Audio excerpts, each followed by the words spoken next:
ngasi July gi tang kunga mari 2024 cabinet mifam ama phamki ngasi gi cabinet mifam je mainly akoi finance related akoi assembly to puthok kadau madumba ayam tori total listed agenda ji tara ga taruk ni adu just point atopa kha agenda khara pallabada akoi public finance management system ji akoi hojik SNA model ji lab matungda single nodal agency lab matungda PFMS yamna marueba kaino ama oirabanina akoi experts khara thamdaba yadaba ama oibana akoi public finance management system gi expert mari recruit tawna baidamakta the Directorate of Treasuries and Accounts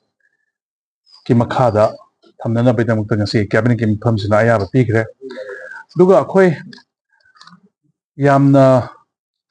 maru oiba haiba tare akoi gi minimum wages akoi gi kunga mari scheduled employments ki matang jida akoi maki minimum wages se ngasi propose to budu akoi gi State Advisory Board on Minimum Wages na propose to budu cabinet ki mifam za ayaba pigre say example unskilled labor gi skilled labor gi semi skilled labor gi duga topa peon chowgida sweeper duga akoi gi domestic works ki sugumba mayam je example oina haibada akoi unskilled labor hana lupa chaniga kunga manga per day orambadu ngasi cabinet mifam duna akoi board sina propose torokpa Department of Labor ki site ki propose torokpa lupa chamri per day do ngasi cabinet ki mifam za ayaba pigre duga amana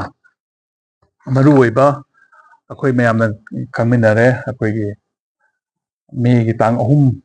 2023 dagi law and order ki matang na farmers kaya ma ki law uba yagi deba ko ki deba mayam duty phase 1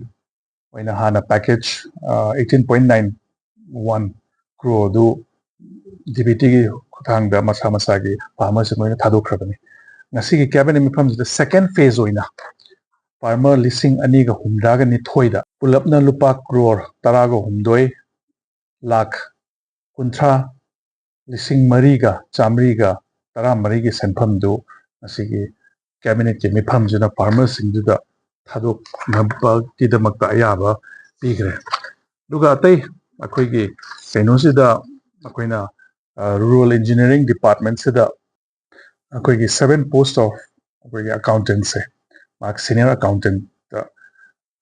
elevate tawna baita upgrade tawna baita ngasi cabinet ki mifam juna zo ayaba pigre duga amana akoi gi retired chief justices and retired judges of High Court of Manipur gi assistance and facilities rules 2020 da mahaki post retirement moina phangba facilities ke mayam do adugi mogi increment singa ayaba pigre duga tai keno kara defer tauki duga mainly ino si hajari ba home mari dune akoina yamna mainly asi keno to